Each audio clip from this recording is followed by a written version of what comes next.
Recording in progress. There we go. So I want to thank everyone who came tonight. My name is Kimberly Henriksen, and I'm the Executive Director at the Center for Contemporary Printmaking in Norwalk, Connecticut. Tonight, we are having one of our artist talks that is set up in conjunction with our current exhibition, which is called Comfort, Discomfort. And tonight we have 2 of the 6 artists that are included in the exhibition, Mark Rice and Elizabeth Jean Younce. And so what I'm going to do is to give you a bit of a bio about each of the artists and then share a PowerPoint presentation so that you can see some images of the exhibition with the prints installed in the gallery to help you get situated and know, where they are and what the sense of scale is for each print. And then after that, Mark will walk through his project that does include the prints that are in the exhibition. And following Mark, then Elizabeth will do the same. So I think I've got one more person to admit. And I will read through the bios that we have. So I'll start with Mark. Mark Rice was born and raised in Indiana. He attended Indiana University, graduating with a BFA in printmaking, and received his MFA in printmaking from the Rhode Island School of Design. Rice has attended numerous residencies and taught printmaking, drawing, and art history courses at many colleges around the United States, including RISD and the University of South Carolina, and has been a visiting artist at Princeton University. Mark now lives in Philadelphia.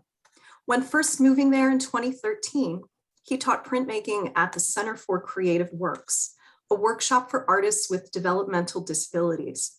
He has since taught a variety of printmaking courses at Tyler School of Art at Temple University, and is currently a teaching artist in residence at the Philadelphia Museum of Art and the Fabric Workshop and Museum.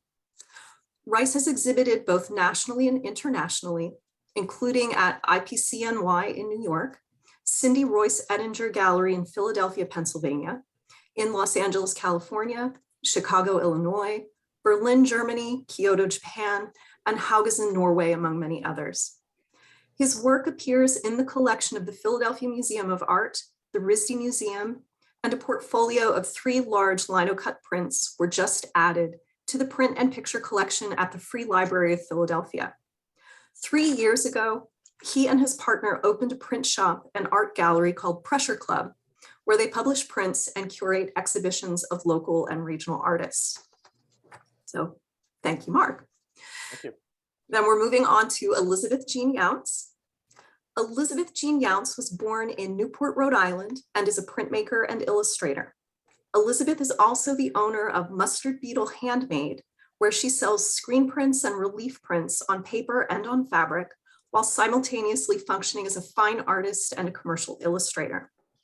Elizabeth attended the Savannah College of Art and Design, earning a BFA in illustration and printmaking in 2015, then attended the University of Wisconsin-Madison, from which she received her MFA in printmaking in 2018. Elizabeth has a master printing, I'm admitting someone. Elizabeth has master printing experience from Gemini Gel and Tandem Press. She has also received many awards and fellowships and has exhibited across the United States in places like Brooklyn, New York, Los Angeles, California, San Francisco, Chicago, Portland, Oregon, as well as internationally in Venice, Berlin, Cairo, Egypt, and Lacoste, France. Elizabeth currently resides in Los Angeles, California, where she works in the printmaking department at Loyola Marymount University while pursuing her fine art practice and her small business. So thank you, Elizabeth, for joining us. So, one more person. Making sure to get everybody in who can join us. So what I'm going to do now is to begin a screen share of the PowerPoint presentation. And for those of you who are attending, it may help to change the view to the speaker view At the upper right-hand corner of the screen is a little button that allows you to do that. So that while Mark and then Elizabeth are talking, you'll be able to make sure that the person who's the speaker is in the view while we're looking at the presentation. So let me call this up and begin our slideshow. All right. So starting at the beginning, we have the installation of the exhibition. And Mark and Elizabeth, I realize this will be kind of your snapshot into how everything is set up at the gallery. So as you come in the space, like this is the entry, and I'll point out that through the doorway into the main gallery, under the window are two of Elizabeth's prints. And then in the area where we are at the front, if you look to the far left, you can begin to see some of Mark's prints. They're quite large, so we'll see more of them. Kimberly, I don't want to interrupt, but I don't think we're seeing the slides. It just says Kimberly Hendrickson has started screen sharing. It just says that in a black field. Oh. So I didn't want you to get too far. I'm sorry that. Oh no, thank you. So resume. I'm not sure exactly. Maybe you can unshare and start sharing again. Maybe it says you're sharing the screen. Okay, just, so I'm trying to share the screen. One would hope.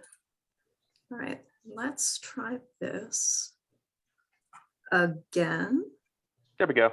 Okay, thank you. Yes. I don't know if anybody else was having a problem, but sorry. If you were, probably everyone was too, and you're looking at this thinking there is no gallery. Okay, so I'm sorry. No. Thank you for stopping me.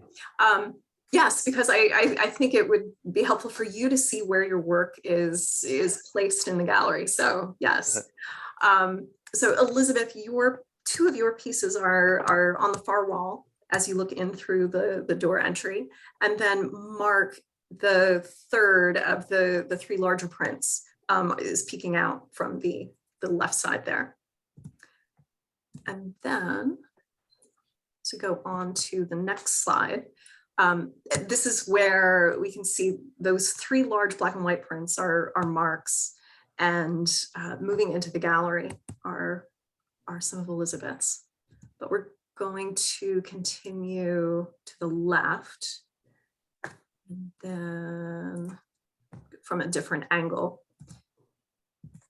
And then there we have on the left another print from the same project that Mark will be talking about. And in this view, this is the inside of the gallery with a wide shot that shows Elizabeth's 5-panel series. And returning to the opposite side are those two prints underneath the window that are Elizabeth's, and then there are two others framed on the right side, and we'll see those a little later. And then on the center triangle, we have this other one that you can see the 5-panel piece in the back behind it. Okay, just another view from that far side of the gallery. All right, so then having an idea of, I think, the size, the scale, and some of what's been included in the exhibition. The exhibition's theme is comfort, discomfort. And so each of the artists and the pieces that were selected for the show were meant to fit the theme of comfort and discomfort, and kind of pushing and pulling you through this like appealing and interesting image to bring you closer and start looking, and then to kind of find this moment of kind of challenge or confrontation, like as you start absorbing and really start trying to figure out what it is you're seeing. And sometimes it's not so comfortable. But interestingly, both Mark and Elizabeth, their prints that have been selected come from other projects that have a larger theme to them. And what I think we're going to find out tonight is a little bit more about specifically like those prints in their own projects, and what sort of imagery they're sharing that is beyond the scope of the exhibition and in the group show, to be able to give each of them, Mark and Elizabeth, a chance to talk about their body of work and how these fit in with those. So I'm going to pass this over to Mark. I will run the slides. If there's anything you want me to go back to, forward or back, let me know, and we will continue going. Great, sounds really good. Thank you so much, Kimberly. It's been, I'm very happy to be at my part of the show. Such a really cool, diverse group of artists, and really great printmakers, and so many different ways of people tackling this theme as well. So thanks again for inviting me, and I'm really excited to hear about Elizabeth's work as well. So as Kimberly said, the work that's featured in the show is a sort of part of a larger series of a narrative work called The Exit and the Outlet. And so what I'm going to do is I'm going to go through sort of a small selection of these prints that I've been working with for a while, and talk about them. And then sort of a lot of the prints that are in the show are actually near the latter part of the narrative. So I'm going to show you some of the beginning prints in the series, and then we'll sort of work up to the images that are actually in the show. So this narrative, as I said, it's called the Exit and the Outlet. It is it's a series of hand printed lino cut relief prints, and I sort of started with the idea of when I work with these sort of narrative works, I like to sort of compartmentalize them. So as a printmaker, as an artist, I'll sort of work with a lot of different series at once. And I really like to have a narrative that I work with for a really long time, work really slowly on it. And so then I'll have other types of work like silkscreen printing or product making or something like that that is a little bit faster. But I really like the slowness and the sort of labor intensiveness of this type of work that this type of printmaking. And so this work was originally sort of conceived when I was right after a really big data loss. My computer crashed and I lost everything. And so you can see how it sort of starts with this sort of general distrust of the internet, which I think everybody has a complicated relationship with the internet, especially after a year plus, almost 2 years of that being everyone's sort of like social outlet, social connection to everyone else. But it was sort of that type of distrust. That's where this sort of idea sprang from. I also was sort of bouncing around this figure that I had heard that 90% of the data ever created by humanity was created in the last 2 years. And that seems to be like a figure that holds true, and it's kind of getting worse and worse. And so as far as like the amount of information that's being created that needs to be stored, it just seems like a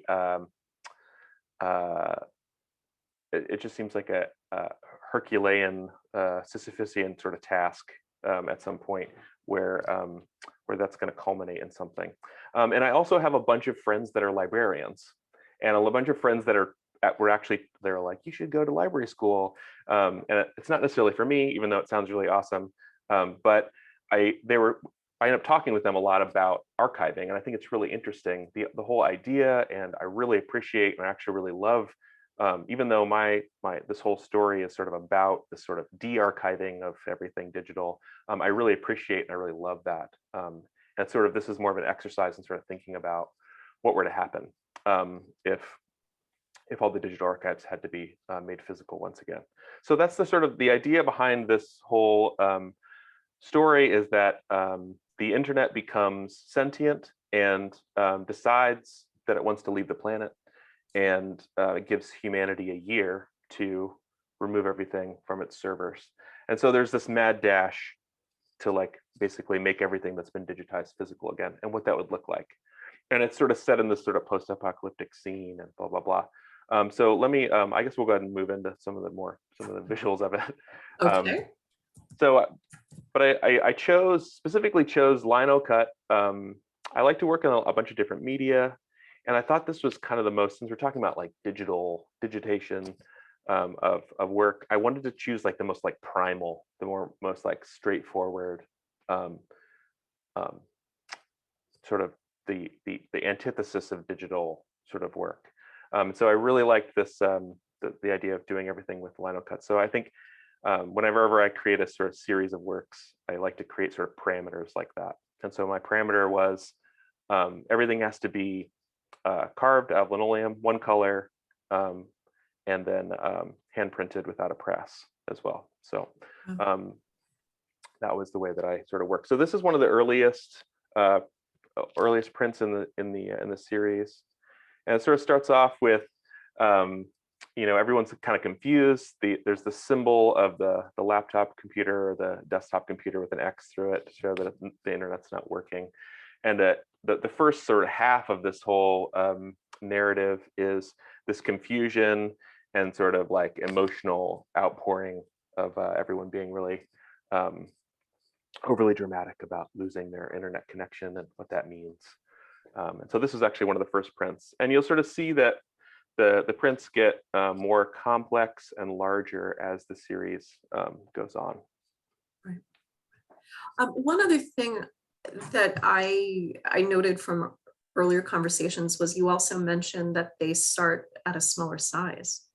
So yes, like this one is a 5x7 print, but if we go on to the next one, which is a little later, they start jumping up in size as well. yeah, and that was sort of done. I mean, I think that happens a bunch with when you create parameters like that, and you're sort of, I had done some hand printing before, so I sort of started off kind of small, just to get my feet wet with it and stuff.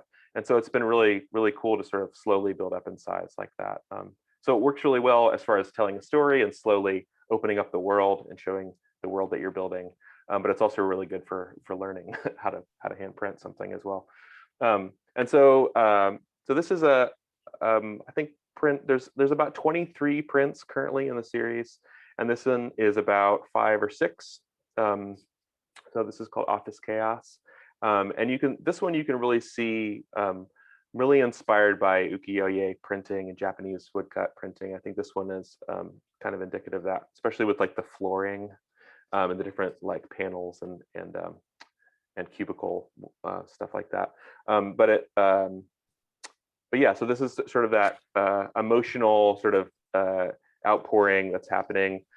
People are sort of getting broken up with from the internet, and everyone's sort of trying to find different ways to connect. And I think that trying to kind of figuring out ways how to show that that as the prints get larger, you're actually realizing that more and more the world is affected, and that this is sort of a worldwide phenomenon. And so the series kind of starts with like just a couple of people sort of realizing it, and then this one you can kind of see there's these characters on these rooftops that are far away that are like holding their phones up and trying to get an internet connection. Somebody's like at this top right corner is like writhing on the ground or something. And then there's just like, I really just like strange stuff where this guy's sitting on this guy. It doesn't really make any sense, but yeah, I guess we can. Yeah, we can move forward. Uh-huh.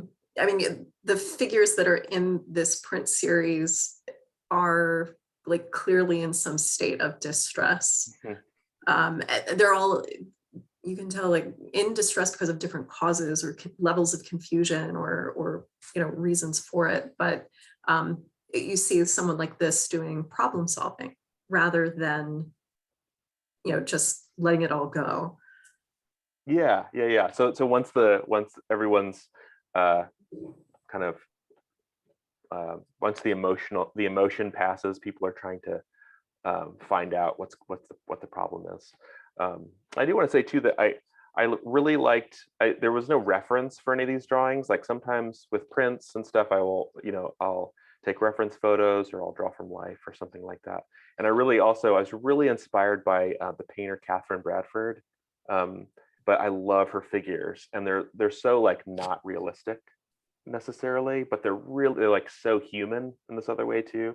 So I really she really inspired me to like not have to necessarily worry about like, things being really realistic or anything, but being more like emotive and being more human.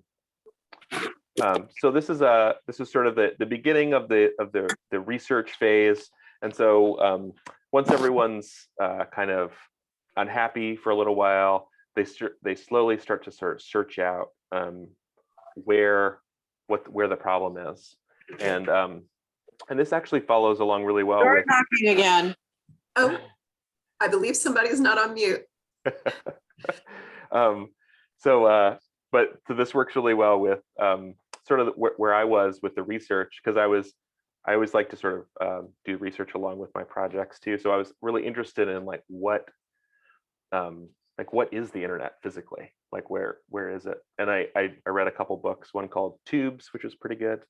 The Age of Information is pretty good.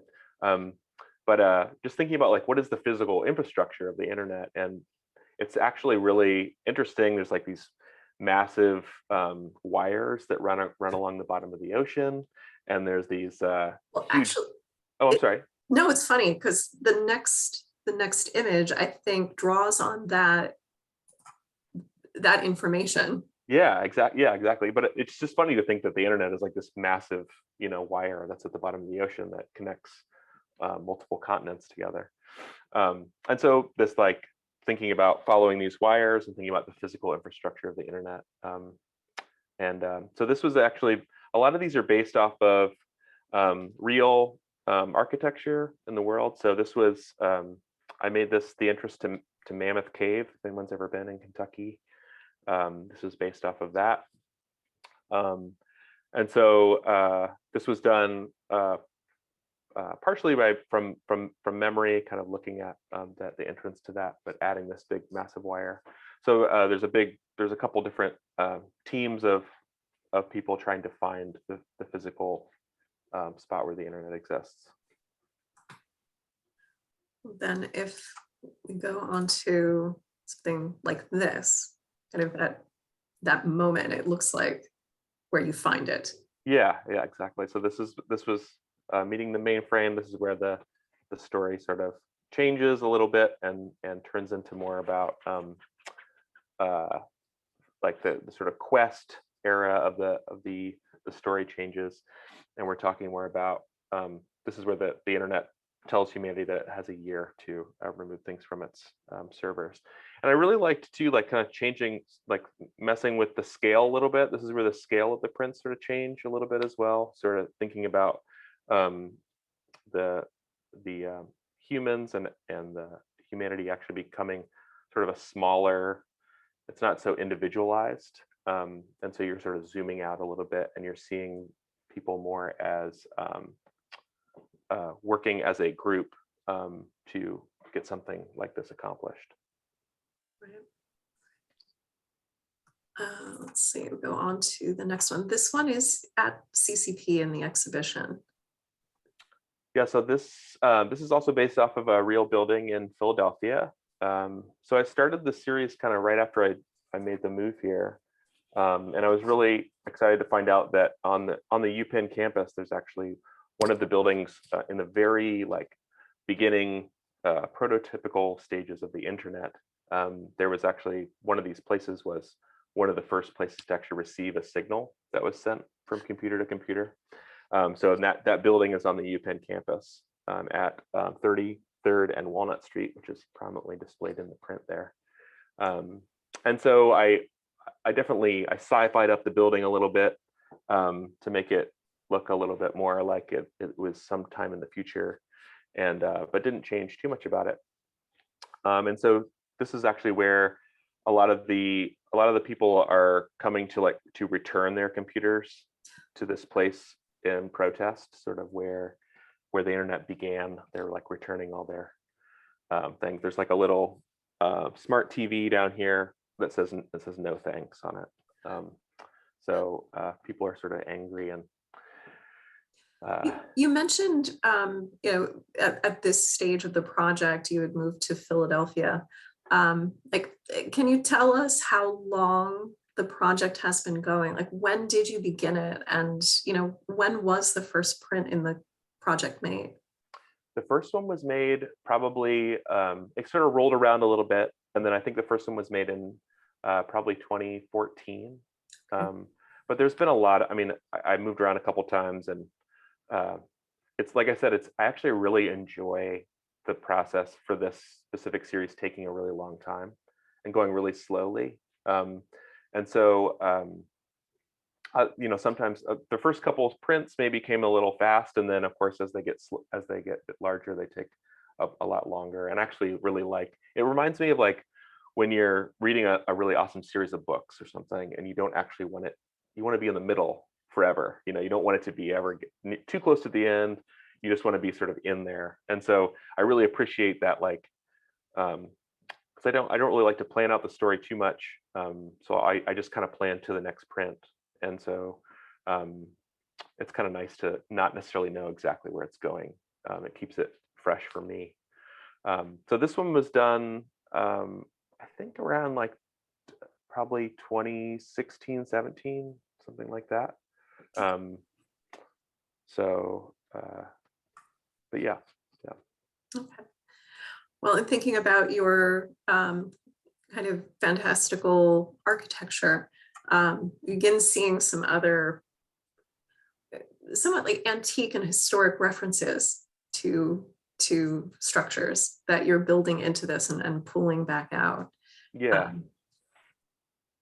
It's like it's a play on, I think, that weight of antiquity and knowledge, and then like balanced out against something that is so contemporary, with the internet or communications or digitization of media forms, like getting back to that kind of the origins of culture. So. Yeah, that's a great point. I think it's been really interesting. I mean, we talked a little bit about this when we initially had our talk about what pieces you maybe wanted to curate into the show. And I think this series is really interesting because it's one of those things that's changed a bunch since the pandemic, for me, just because as far as just angle and attitude, there's been a couple things that have sort of changed my just not my focus, but just made me think about it in a slightly different way. Obviously, the dependency on the internet and how that actually has that was sort of something that kept my sanity during the pandemic. It kept my connection with my family and my friends and stuff like that. So it definitely wasn't a literal rejection of that, but also the idea of all these Confederate statues being removed, and just the idea of kind of people deciding what should be celebrated. And I can see a real what needs to be revered in our culture, and what statues are for and their place. And so I don't know, I just see a connection there that I thought was really, really interesting as well. That was obviously not intended at the beginning, but there's definitely a connection later on.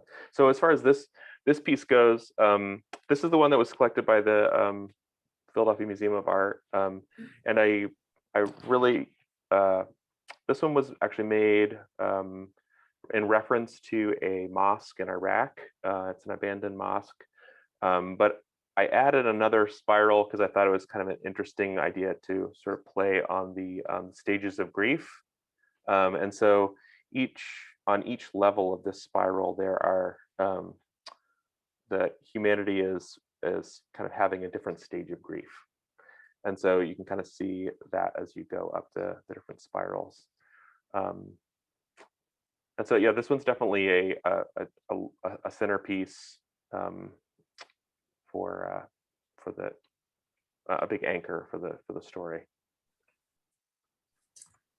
And then to the next one, again, this reference to antiquity. Yeah, and this one actually, I had this idea and I was like, that's too dumb. And then I actually really, it's one of those things where I'm like, no, actually, it's not too dumb.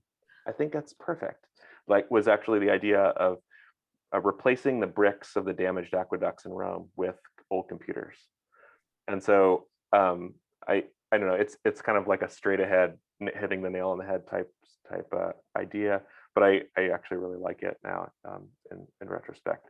But like, there's little hints too in a lot of these in the background where nature is sort of reclaiming some of the area that was used for civilization. There's like these birds and this using this satellite as a bird bath. Um, and so there's little hints in the background that civilization has sort of changed, where we're in Rome and there are these pyramids in the background. Um, so yeah. All right. And then following this one is one of the three larger prints that is at CCP in the exhibition. And for placement, I will say they're together and it's in the entry area. And you have to kind of look at them as a whole, like up close, to get the detail in a way that's different from Elizabeth's. And we'll look at Elizabeth's in more detail when she talks. But there's such a difference in the approach. Like Elizabeth's, you see as a large piece that kind of draws you in to look at the details, but you can really step back from it. These, we've found so many people have come in and commented that, oh my gosh, I had to get so close into, like, I spent so much time because of the level of detail in them. And it's fascinating. And it's the point at which people are regularly caught, like in the front reception area, looking, because you want to see everything that's in here. And these are, at the moment, except for I think what you said, the last print I saw your studio you're still working on, Mhm. These are the largest, and they seem like they are the most complicated. And your eye just continues looking and looking and looking. Wow, that's really cool to hear. Yeah, these, like I said, they're very slowly built up, and I think there's so many references in these things. It's kind of I don't really keep a journal or anything like that, and these I like to sort of keep these on. I'll work on the drawing for several months, and sort of whatever I'm interested in at that time kind of goes into those prints. Obviously, they're also keeping the story moving as well. But there's all these like little references, because basically these are the buildings where this is the music building, and then there's an art building and a literature building. And each one of these buildings, they're trying to make physical again all of the Earth's culture. So in like different ones, there's lots of these different references. So in the last one, there was like an orchestra that was all having a little moment with each other. And then this one has a bunch of, I mean, you get to like draw all these amazing printmaking shops and stuff too. I did look at a bunch of sort of older 16th and 17th century. That was a really popular subject, was actually making prints of the print shop. And so it was really cool to like look at those. And so there's a bunch of like mishmash of different techniques. There's like Japanese paper making right next to like risograph printing and stuff. And so all these things get to be piled on top of each other, and it's really fun and funny and absurd to see them all happening at the same time. But then there's also like kind of personal stuff in here as well, that like, so they're these huge rolls. I picked this one specifically. There's this big roll, and this is actually a big roll of linoleum that these people are moving into the building. And this is actually from the way I got a bunch of the linoleum, and actually what I'm working on now is the final print, this like massive 4x5 foot print that's going to be the final print. All this linoleum was actually found outside of a warehouse. So it's this like sort of old roll of linoleum that I saved and then mounted on boards, and that's what I used. A lot of the early prints, and then a lot of the later prints are the same roll of linoleum that was found. And so this is sort of a reference to that. I found it out late at night outside of it was being thrown away, so I like carried it home. uh, by the cover of night. And so that was this is sort of a reference to that as well. I had to get my partner Lauren to help me move it. So anyway, but so there's all these like, you know, historic references, but then there's also sort of personal references as well. It's sort of to sort of make it really confusing and like you said, just like it's really not something to look at from far away. It's almost like too much or something. You are compelled to have to see what is in here. Yeah. You really are. And I will say one of the things that we've all noticed is that of the buildings that are here, like this is one of the literature buildings. This is the one where the print shop is downstairs. So we're like, oh, look, you know, there's this, oh, in the paper and everything was there. But yet then this is the third one for this group. This is one of the art buildings. And, you know, there's so many different art making practices, you know, represented here. Not printmaking though. Did we miss it? Did I miss it? Well, I wanted to showcase, obviously I have a soft spot, so I wanted to showcase printmaking in the literature building. Okay. It's also kind of difficult to show people like writing books, unless I wanted to do like a, you know, 10,000 typewriters or something, you know. So I sort of put a lot of the printmaking into the literature building, because I knew the art building I was going to be able to do like welding and painting and all this other stuff. So yeah. So this one has a bunch of those references as well. You can see this one on the right here, on the detail. You can see the Yves Klein sort of body painting activity going on. And then yeah, it's kind of just packed full. And this structure too is actually a pretty famous parking garage in Miami, Florida. And then there's on top of it is this, I think it's is it Antwerp? In Antwerp, there's this rainbow circle sculpture on top of a museum where I got this structure from too.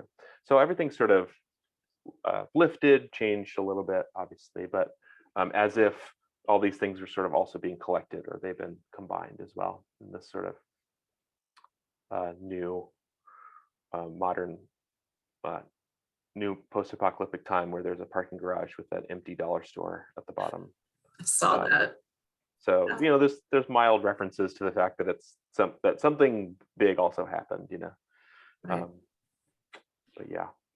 Well, before we move on to Elizabeth, you know, this grouping of three is the penultimate set in the series. So the final one is the one that is currently in progress.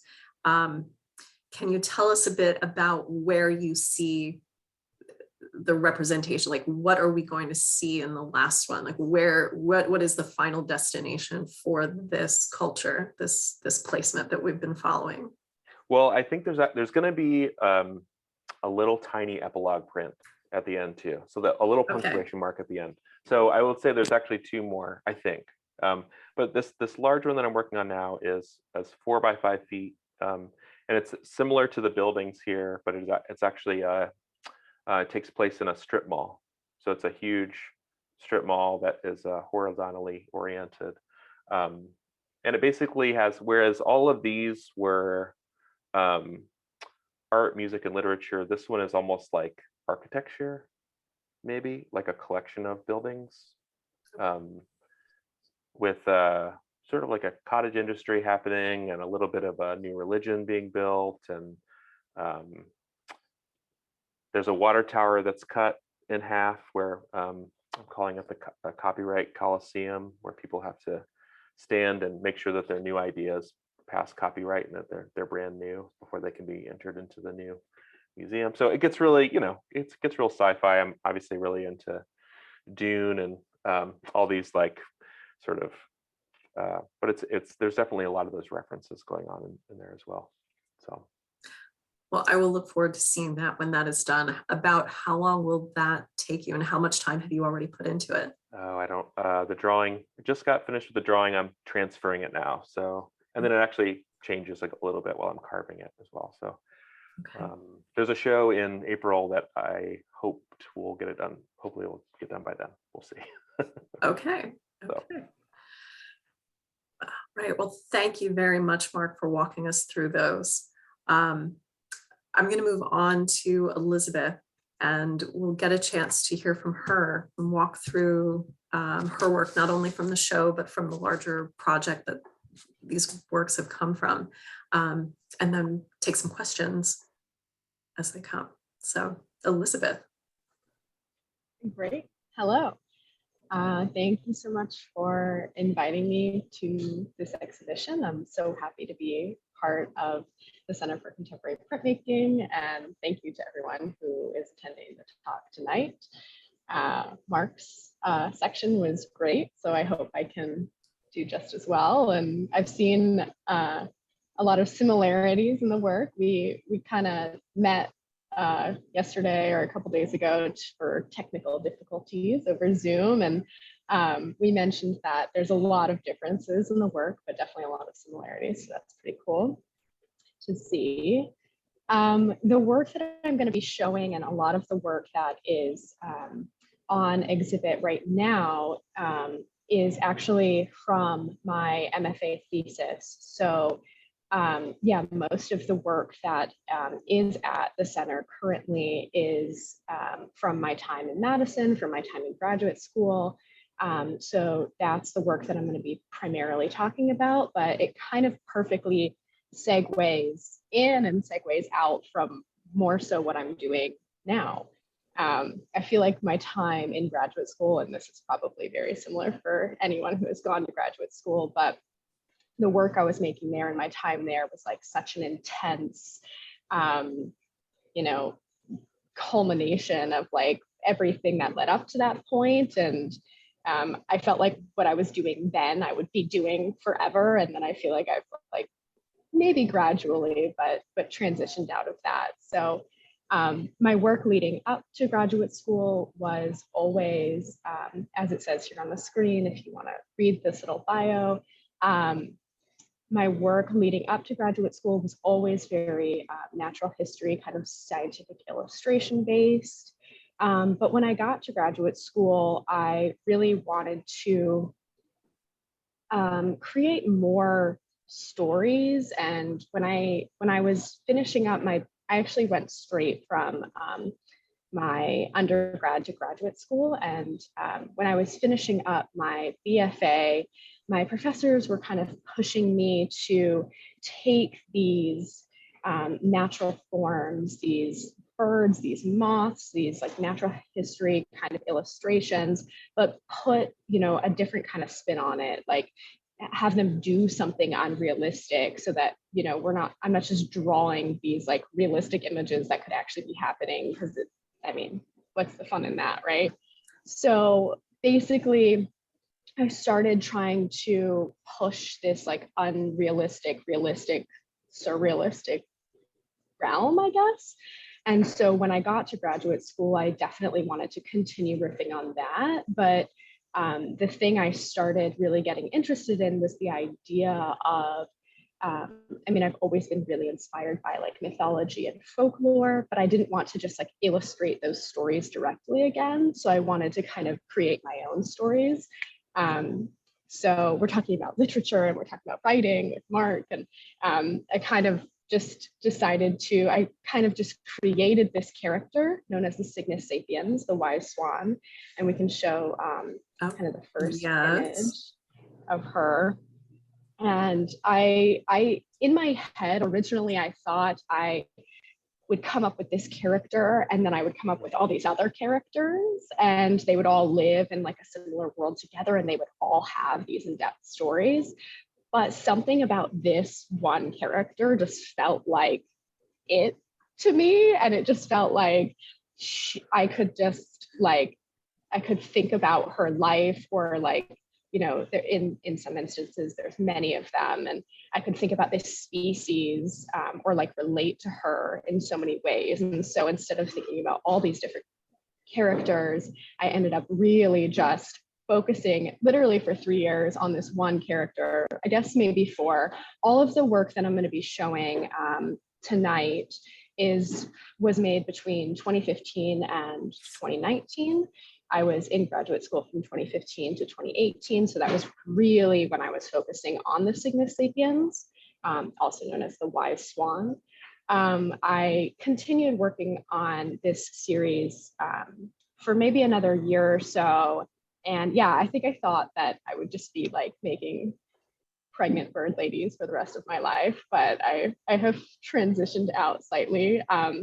So these prints right here are not exhibited at the center right now, but they are one of the first pieces that I made in graduate school, and definitely one of the first instances of this character showing up. And so I forget what trade it was for, but there was some print trade that was postcard size. So they're tiny. These are 4x6 stone lithographs. And so I was like, what is the point of me like making a stone litho that's only this big? So I grained like a decent sized stone and then put all 6 of them on there. I was like, okay, if I'm gonna make one, I might as well just make 6 and then, you know, give the other ones away to friends or whatever. So but that was a great kind of exploration because as I was thinking about this character kind of for the first time, I got to think about her in all of these different ways. And so try to like investigate her in different settings or doing different things. So as you can see, the Cygnus sapiens she's essentially a pregnant bird lady. Sometimes her face looks more like she's supposed to be a swan, but honestly, sometimes she becomes a crane. I think I was really inspired by the sandhill cranes in the Midwest while living there. But essentially, she is this feathered, female, fragile creature. And, you know, being a woman and a very petite woman, and especially in a pretty male-dominated industry, and you know, I've always been young for my grade. I feel like I always have to really prove myself, and so she's always doing that, and she's always persevering against all odds, essentially. So she helped me through a lot of really intense, dark times, and it was like you know, I wanted to be her. Essentially, I wanted to be able to just be this really strong woman. A lot of people think that, or a lot of maybe cis white males think that the work is really like directly about fertility and a woman's womb and that kind of thing. And, you know, I don't really have experience in that realm. So it's really not drawing directly on that, but rather it's all just a metaphor for like life itself and the chaos and the beauty of that. So what's really interesting though, we'll get to it further along in the talk and further along in the work, but a lot of these images I kind of riffed on time and time again in this series. And actually the one, A Flock's Devotion, it's like in the top left corner of the screen. And if y'all remember, or when we get to that portion of the talk, that is actually that little segment right there where they're all like giving birth in a circle with cockroaches dancing in the middle. That is actually the centerpiece for the 3 foot by 11 foot 5-color lithograph that is exhibited at the center. So I thought this would be kind of a perfect thing to show first, because yeah, it's the first time I really delved into this character, but it also shows up time and time again. And actually, that is really helpful to know, because I think what people have been pulling from the individual smaller pieces that are on the wall in looking at the 5-piece panels, or that the correlation between the figures that are represented and trying to figure out, like, are they studies? Are they the same figure? You know, who is who and why are they there? Because it's interesting that so many of these are like representing birth, that fertility, like the proving of fertility moment. But yeah, it's more of a conceptual role more than like the act happening. if that's what I'm getting from you. Absolutely. Yes, exactly. Yeah. And so we'll get into a little bit more, but it's perfect that you bring up like the idea of studies and things like that. So as we move into the next slide, as I got more and more just obsessed with this character, I felt like I really had to see and feel her inside and out physically in the third dimension. And so the way UW-Madison's master's degree program is set up is it's 3 years, and your second year there you have an MA exhibition, so you actually get your Master of Arts degree, and once you pass like the exhibition portion, the oral defense, and the written thesis of that, then you can move on to your MFA. And so I really liked that setup because I feel like it allows you to try something different and kind of wild, and then kind of hone it in for your MFA instead of feeling like you just have one big solo show. And so because I wanted to see and feel this character inside and out, and I really wanted to create all of these studies, like you just mentioned, of her, I've always been so intrigued by botanical and medical and scientific illustration. So I wanted to kind of perform all of those activities around her. But I didn't want to just like make some random sculpture or make some random medical studies of this character that I made up with no context. And so I began to just completely spiral with this really wild story of this character known as Ernest Younger. He's essentially like my evil alter ego. He's, you know, EY are my initials. So Ernest Younger. The story goes that the Cygnus sapiens was only believed to exist in mythology and folklore, but out walking in the woods one day, he sees one and he decides to capture her, and he's obsessed with the fact that she's pregnant, and he conducts an involuntary cesarean section on her. He ends up killing her, and because of that, he decides to just slice her fully in half. So that's why she's lying there fully separated on this 1910 wooden embalming table that I bought off eBay. And so he conducts all these research and experiments on her. And so essentially in the story, he's the one who's creating all of these medical illustration studies of her. I think if we move to the next slide, we'll see some of those. Yeah, so I constructed, so I hand-bound, gold foil stamped, and constructed this portfolio in this box.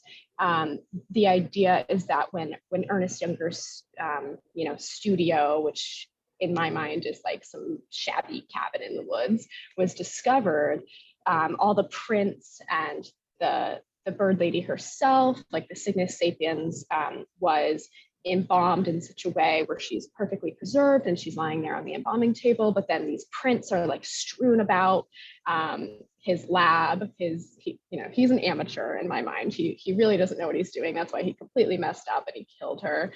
But yeah, so the idea is that these prints are strewn about the studio. But the International Museum of Physiological Anomaly, which is the museum that is exhibiting Ernest Younger's findings, decided to construct this this portfolio and this box. So I am both in all of the things in this scenario. Like I am the Cygnus sapiens, but I am Ernest Younger, but I am also this fictional museum. And if we go to the next slide, I think we'll see, some installation shots of the museum. So you can kind of see how this was a pretty common gallery space that a lot of graduate students used in Madison. But what we did to kind of change things up a bit, because the way that I advertised for this exhibition was really just that it was a museum exhibition, and people showed up thinking they were seeing a museum exhibition. But we altered the gallery space a little bit by building this wall that you see in the front with these large signs on it.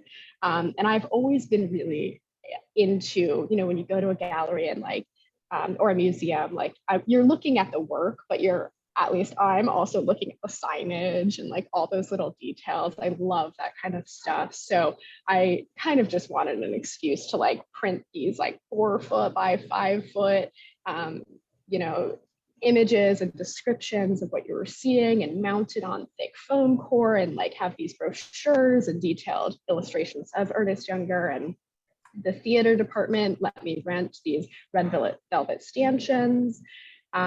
Most of the taxidermy and the furniture and just the decorative elements were actually from my house. So it has kind of that personal element as well.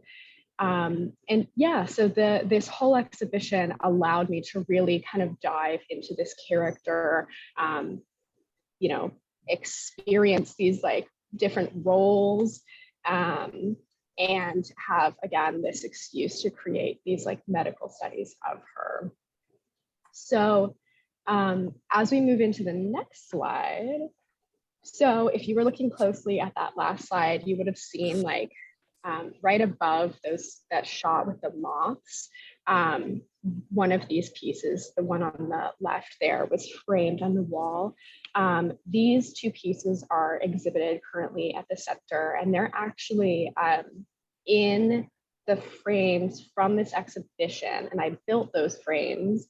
I got just really into all the little details of the exhibition. So they also had these like laser cut plywood, like gold relief rolled little cutout plaques as the labels. So that's how those were exhibited there. But these 2 pieces were definitely the most fully fleshed out prints in the whole exhibition. They're both 8-color prints, they're 6-run, they're stone and positive plate lithos. It's actually 2 runs on stone, like a key and a white black, essentially, with a stone reduction in there. If I had all the time in the world, this is the way I would work for the rest of my life. I would do, you know, however many color runs on positive plates, and then do my key in like a light black as a stone reduction. I was really just happy with how like well-rounded I felt like the shading and everything came through on these prints. But yeah, so these ones are a little bit, I guess, start to get a little bit more artistic in a sense, whereas the other images in that exhibition, you know, there's more creative liberty taken here. The other images in that exhibition were just studies of her. But these are supposed to depict, you know, his observation of her before capturing her. So these are like images of her in the wild, essentially. And you can see riffing again off of like medical illustration and scientific illustration here. Yeah, we can move on to the next one. Okay. So yes, this is really the culmination of everything leading up to this point in my studies of the Sigma Sapiens, that previous exhibition. So this was created and exhibited originally for my MFA thesis. So this was the following year. What I was essentially trying to do was challenge myself. I really love installation, and in a sense, I almost think installation work is like easier because you're like setting the tone and the mood of this entire room, and you're you know, again, getting like down to all these tiny little elements and like the way you walk through, or the smell or the color and all these different things. But I do tend to be a bit of a maximalist, I think. So my challenge with this piece was trying to kind of pare down, but find a way to like fully immerse you in something without physically fully immerse you in like an installation space. So I decided to create a 3-foot by 11-foot 5-color lithograph. Originally, I thought maybe there would even be like 3 bottom panels. And as you can see, or maybe not, but it's very reminiscent of Hieronymus Bosch's Garden of Earthly Delights. So it goes from a more heavenly scape on the left to a darker, more hellish one on the right. And there was a moment when I even wanted to like, make it an altarpiece that folded out and all this crazy stuff. But so I ended up making this 3 foot by 11 foot 5 color 5-panel pentaptic piece. I went about it for the technical nerds out there.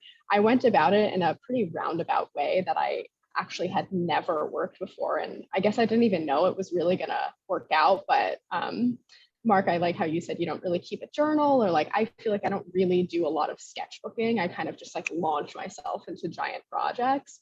And yeah, I didn't really know that this technique would necessarily work, but the way this was made, ideally if I had 5 giant lithostones that I could make each of these like 27.5 by 37-inch pieces on all at the same time, that would be amazing, but that's pretty unrealistic, right? So the way I ended up going about creating this was actually by making just a graphite drawing first. So I made a 2-scale 3 foot by 11 foot graphite drawing.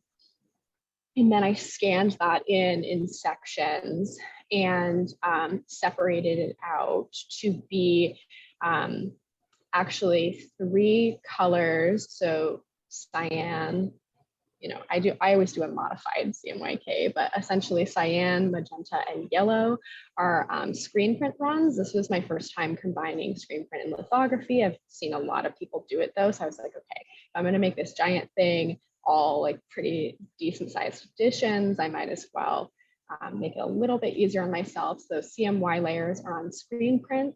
And then from that graphite drawing and the scans of that, I made a light black and a black, which are actually like a tan and a brown photolitho runs there. So I actually kind of like maxed out the size of the press while printing these. But essentially here, again, this is really like the culmination piece of everything leading up to this point. So again, you see the pregnancy circle right in the middle there, the birthing circle with the cockroaches. They're around like water and fire, trying to riff on all the elements there. In each panel, there's actually one creature, or in my mind, character that is highlighted by this halo, again, trying to be reminiscent of like medieval and Renaissance motifs. And so in the first one, you see this red-shouldered hawk. In the second, you see this fox. In the third, you see a serpent. In the fourth, you see a boar. And in the fifth, you see a long-eared bat. And so again, it gets like darker, or what we perceive symbolically as darker as we move from left to right. And each of those animals kind of sets the tone for that panel and the other things that are happening within it. And so, for example, in more details, on the far left, where we see the red-shouldered hawk, we've got like unicorns running in the background. We've got rabbits. We've got a bird lady giving birth. We've got a little mole peeking out, and there's crops flourishing. As we start to get further towards the right, again, at the very end, for example, we've got crops on fire. We've got smoke.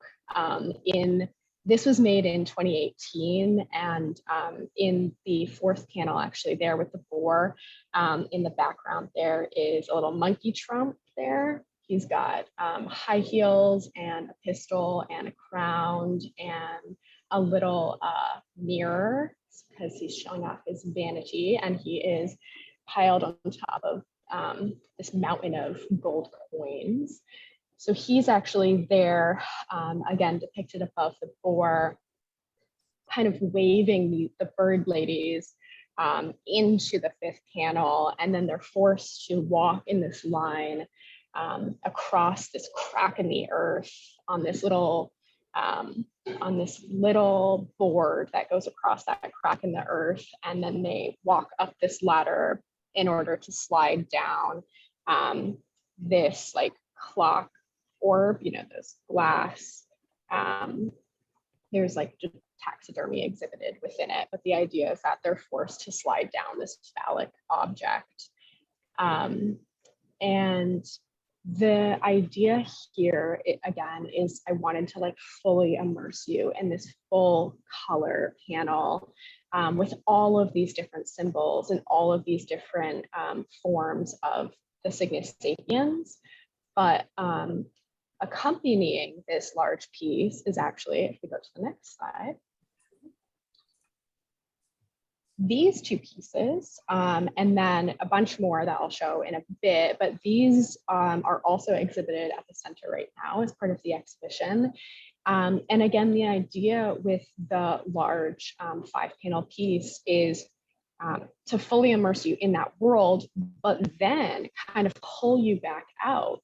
And what I wanted you to do by having that large piece and these smaller like vignettes is allow you a second glance, essentially. So you might come to that big panel with some certain assumptions about things, or assumptions about the animals that you're seeing, or the Cygnus sapiens and form, and certain forms that she's depicted in. But essentially, I wanted you to take a double take so that you can maybe think about things differently. And so the reason we've got the cunning fox all wrapped up here by these rats and by these botanical forms. And then we've got the boar nursing her young. And so I wanted to depict these this way because with the boar in particular, for example, oftentimes, or in like Renaissance symbology, and oftentimes now, when you think of a boar, you think of this like this dangerous, beastly, scary creature, right? And in Renaissance symbology, they actually represent motherhood and nurture. And so the idea here is that you can see the boar like walking towards the 5th panel of the piece. It's in the 4th panel. It's almost in like the most hellish scape of the piece. And then here now you're seeing her nursing her pups. And it's like, well, she might be this dangerous creature and, she might run you down. But that's because she needs to protect her young. Similarly, with the fox image, the body grows outside. The idea here is that essentially the fox is too cunning for his own good. And so, I think a lot of us, myself included, overanalyze things a lot to maybe one's detriment. And at the time, I was also thinking about, I had a German Shepherd that I had gotten by myself as a single woman in undergrad. And when I moved to graduate school, he was actually diagnosed at only the age of 3 with a terminal cancer. By the time they realized it was cancer, they told us that he had 2 months to live. And we switched his diet to this crazy raw diet, and he ended up living for 2 more years, which was incredible. But just this idea that like this really smart, cunning German Shepherd, like I use foxes in my work a lot as a symbol, but I was kind of seeing him within that as well. And oftentimes he didn't want to eat his green smoothie that we would make him. And so again, I would joke that he was kind of too smart for his own good, to his own detriment. And so it's this idea of being tangled up in and of yourself, essentially. And so, yeah, these pieces were exhibited alongside all these other ones that we'll see in the next slide. And so I just wanted to kind of like throw all these on one big slide so you can get kind of a sense of the exhibition. All of the frames were found. I collected them over time. And I actually made a lot of the pieces to specifically fit the frames. And I always love working in these small series, whether it's just kind of like diptychs, you know, two pieces that go together and feed off of each other. So I do a lot of like opposites or facing each other, facing away and things like that. But so again, a lot of the characters and creatures in this should look pretty familiar to you if you were looking at 3 foot by 11 foot piece, because each of those creatures, especially the ones with the halos, the main characters of the pentaptych, are pulled out, and so we get to see them again.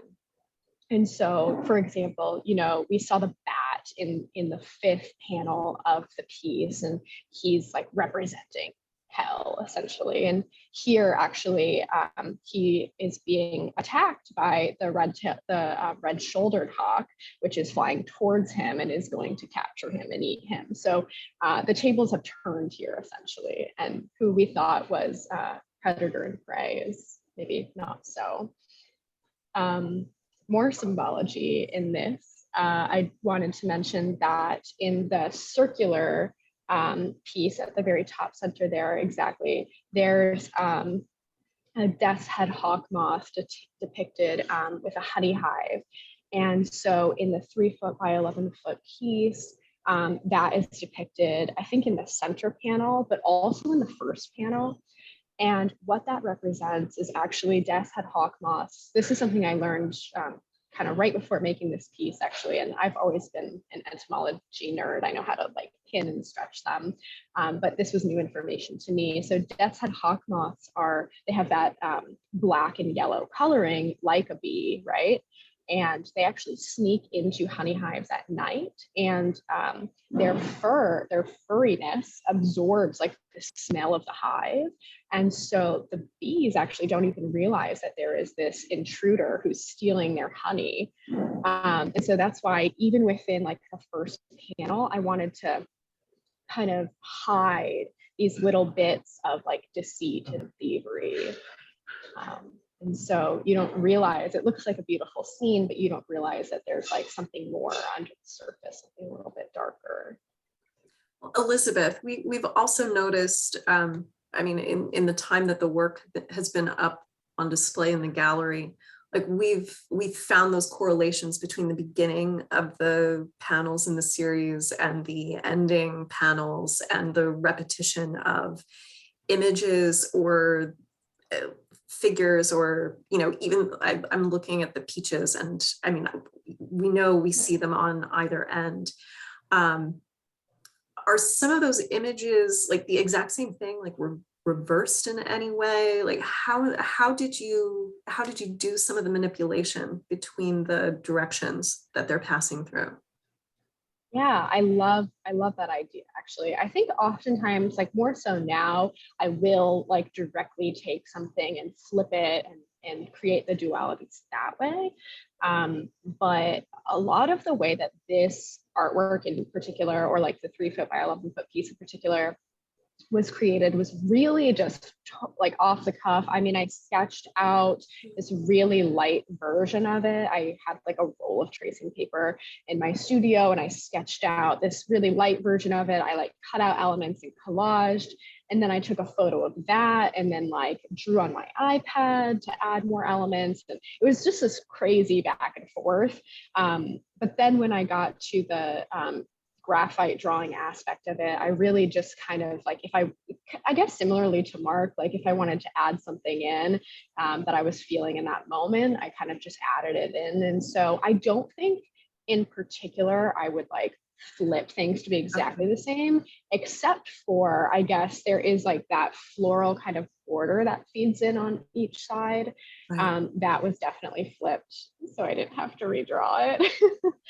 But other than that, I think the only thing that is like a direct flip is probably like the lines of crops, I guess, which, you know, you see like the crops flourishing on the left and the crops on fire on the right. Yeah, other than that, though, I don't think there was any direct flipping. I feel like there was a second part to that question that I didn't answer. I don't think so. I mean, overall, I think we've just been captivated like in the approach to the wall of the panels. And I think that's also like due to your color choice, that it's not strictly the colors that one might run on a screen print. Like there is this sort of lull to the softness, this ease of access, and that's what carries you into it. And you want to look at this beautiful space, and as you're immersed in it, because it is so wide, like as you're approaching, you become part of the scene.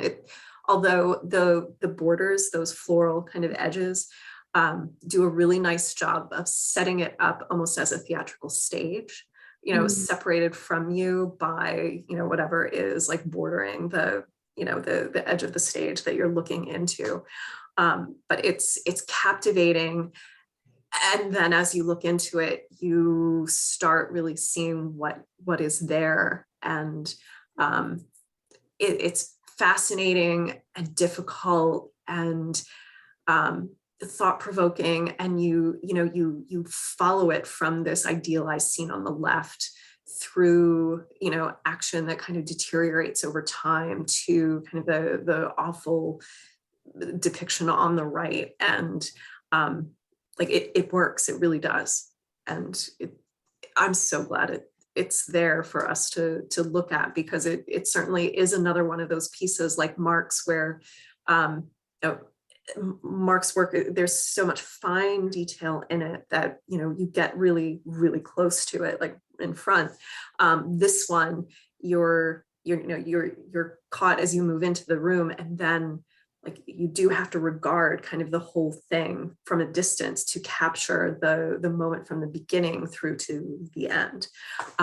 So they work in a similar way, but in a different practice. So. Awesome, thank you. Yeah, I'm so excited to continue showing that work, and I'm glad that it's kind of doing all the things that it set out to do. So that's good to hear. The last thing I'll say about these pieces and that large piece is when you asked about the idea of flipping, the other thing I was going to say is that I just got really obsessed with the idea of the duality. And so that was obviously a huge part of the work and a huge thing that I wanted to do. When you go to look at the large 3 foot by 11 foot piece, and then you see a lot of elements repeating or flipped or in different parts of the panels, but then you also get to see them in their own little vignettes and kind of take a second glance. When I spent a lot of time like in-depth researching Hieronymus Bosch's Garden of Earthly Delights, and I found this lovely, I was working with an art history professor at UW-Madison, but I also found this lovely resource online that kind of went like character by character. And I just loved the idea of like, for example, the owls in that representing one thing over here in this panel and another thing over here. So I really just wanted to play on that. Yeah, and so now moving into, this is my very last slide. So we're almost at the end of the evening here, but this was one of the lithographs that I have made since graduate school. After grad school, I was working as a master lithography printer at Gemini Gel. And then since leaving there, I've joined the printmaking department at Loyola Marymount University. And this was made in their studios, and again, combines one positive plate litho run with a stone litho run. And you can see it's a similar motif as like that fox and the boar piece. It's this bald eagle, which is the symbol of America, as we all know. It's our nation's bird, and it's essentially being like strangled and swallowed by our nation's flower, which is the rose. And so it's this idea, the piece is called America Destructive. And it's this idea of, again, being like wrapped up in something that you created, or maybe being too smart or too cunning or too capitalistic or too destructive for your own good, essentially. And so, yeah, this bald eagle is essentially killing itself. And I, at the time, was thinking a lot about the children in cages in this country, and all these things that we like set out to do the opposite thing, and then we create like a worse scenario, for example. And so those ideas, you know, kind of throughout all the work I've shown this evening, I think resonate. But just these ideas and these motifs of, you know, for example, with the Cygnus sapiens and going all the way back to like Ernest Younger and that installation of the fictional museum, the idea there was like, you know, not, you know, not taking things that don't belong to you, and whether that's someone's body, whether that's land. I would also like to acknowledge that in Los Angeles here, on Tongva land.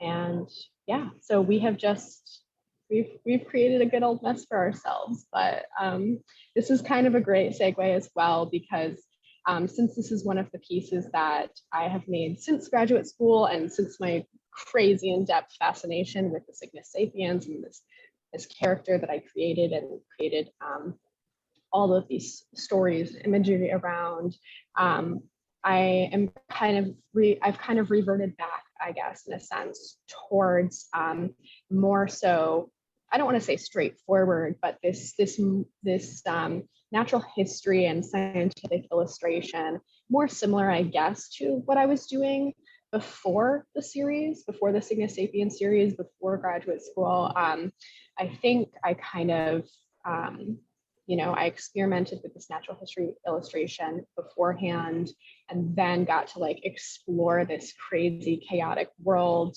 And then now I've taken all of those things and I'm bringing it back into this natural history illustration that I'm doing now. And a lot of my work now is more so about endangered species and things like that. So I think Mark and I have a little bit of dystopian similarities within the work. So thank you. Oh, thank you. And actually, thanks to both of you, Mark and Elizabeth, for taking the time to walk us through tonight. So much of the work that has clearly been taking, you know, years of your personal and professional lives. I mean, the things that have come out of it have been really stunning, and it's really obvious just how thoughtful and deliberate you are about what you're putting into your prints and why, and you know, the bigger picture that is drawing you to create these narratives and these kind of new mythologies that we've been looking at through the figures and the activities that are depicted in them. And I've really enjoyed having them at CCP. It's been an exhibition that, you know, for all the challenges that you know, people approaching the pieces, not just yours, but the whole show is full of work like this. It provides the result that I think I was going for. And it sounds like through the descriptions that you've given of your intentions, like these are correct, like drawing people in, making them look and think through and see these small details and what has been happening, and to think further about them, and to give them a voice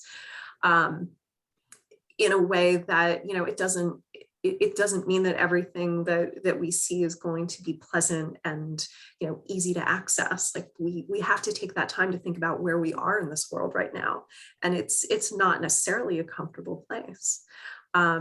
So I've really appreciated having your works supporting the theme of the show, because I do think it fits in really well. But also thank you very much for taking the time tonight. Before we go, I will ask if anybody has any comments or questions. And I mean, I don't know if you all have been looking, but there have been some wonderful comments from the attendees who have been listening to the talk. You know, just the fact that it's mind-boggling. Your work is totally amazing. Blown away by how deeply layered your work is, the imagination, creativity, and storytelling. Here's another one. Loved hearing the deep thought behind what has driven you to create these pieces. I think that is really clear in the way that you're able to present these to us all with that richness of intention. So thank you. Does anybody have any questions? I have actually a question for Mark. As you were going along, Mark, your narrative really built, not just the pictures, of course, but the story, because those are married. And I was wondering whether you ever give any thought to moving into graphic novels. Yeah, I've actually, so this was actually an experiment. That's a great suggestion. The original sort of inspiration for this was wordless books. So like, but like the 1920s and 30s, like Lynn Ward, and Franz Manzaril, and all these different artists that work with sort of the very first graphic novels. That was like a huge inspiration for this too. So I would really like to give it a try. I'm a lot of my favorite artists have made graphic novels in the past and stuff. But that's a great suggestion. Well, it'd be great. I think you're halfway there, if Oh, not thank more you. so. Thank you. Thank you. Are there any other questions? I didn't have a question. I just wanted to say that I think the amazing thing about both of your work is that it encourages you to kind of get in on an intimate level. And I think Kim kind of made reference to it, but it's only as you really start to look at what all of those details are that you not just recognize, but you want to know what the rest of the story is. And there's so clearly, I mean, I just was captivated, almost like listening to a radio, like a storyteller, as you both were talking about whole worlds that you created and the reasoning behind it and the research behind it and how those things would have played out. And then the two totally different ways that both of you executed what those ideas were. And in a way that draws the viewer in, not in a way to kind of, which a lot of work can do, is to say, oh my gosh, because that's what we're all feeling. That can push you away, but both of your work like really teases you to come in and then come a little bit more closely, and before you know it, like you're neck deep and you want to know more. And so it was really wonderful. And Christine was just at CCP, but yesterday? Yeah, I still have stinky fingers. That Prussian blue doesn't want to go away. Yeah. That's great. Thank you. Anything else anyone wants to say or questions to ask? I actually have a comment for Elizabeth, if that's okay. Oh. I really loved seeing the last piece. Sorry, not the last piece. The really large sort of 5-panel, 3-foot by 11-foot piece, the sort of altar piece. And I loved that idea of sort of working, like you start with some sort of monolithic, like crazy epic thing like that, and then you work sort of backwards, creating kind of like a legend or an index with the other black and white pieces like that.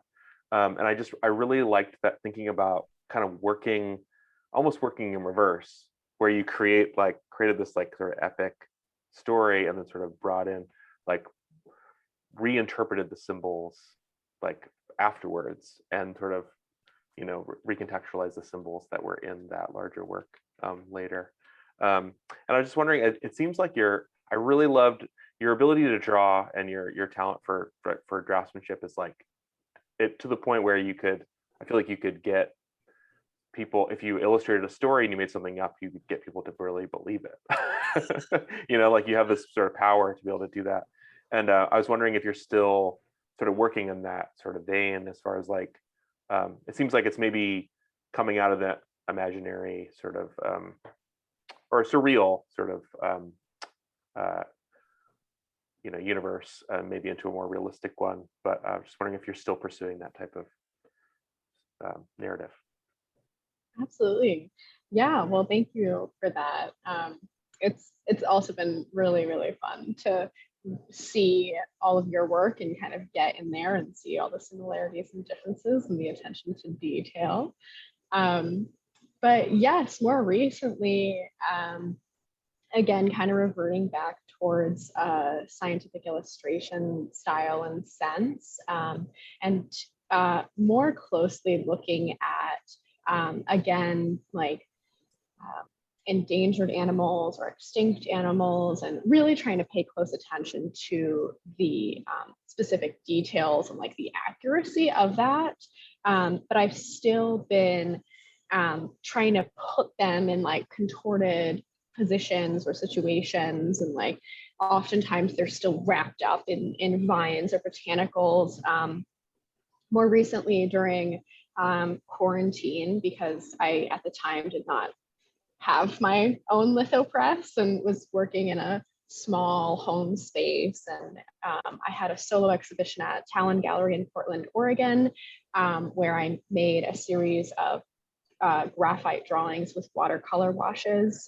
So like Kimberly mentioned, like the 5-panel piece has this like subdued, quality to it, because again, I'm riffing on these like antique vintage, 19th century medical and scientific botanical illustrations. And so I wanted to give it that. Obviously they weren't, made to look like that, but at this point now their colors have changed and things are subdued. And so in this recent solo exhibition, I like stained the paper, tinted it, and worked with really subdued colors, and super detailed graphite drawing with like a 0.5 mechanical pencil on these like large pieces.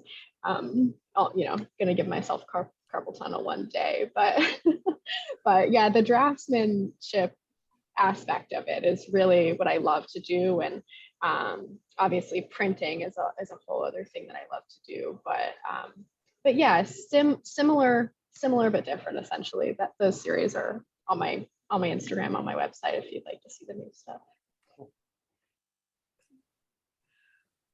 As much as I would love to talk more and know more, it's already 8:35, and I'm sure there are probably many people with other things on their schedule. But my goodness, thank you both for such a wonderful evening. This was fantastic. And if you are coming to the Connecticut area, please, I'd love to welcome you to CCP in person.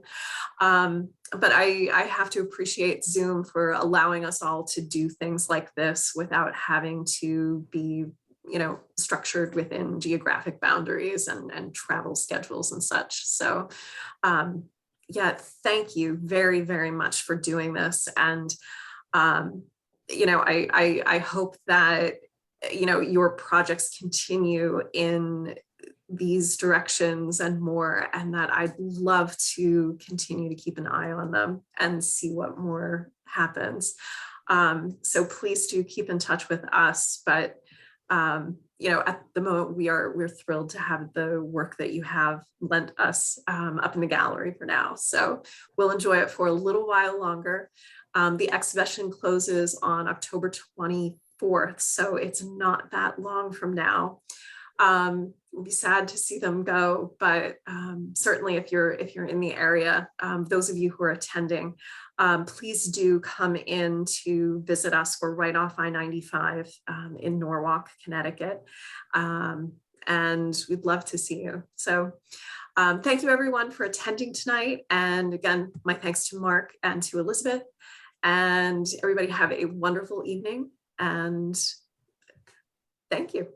Thank you so much. Yeah, thanks so much. Thank you guys. Good night, everyone. Good night.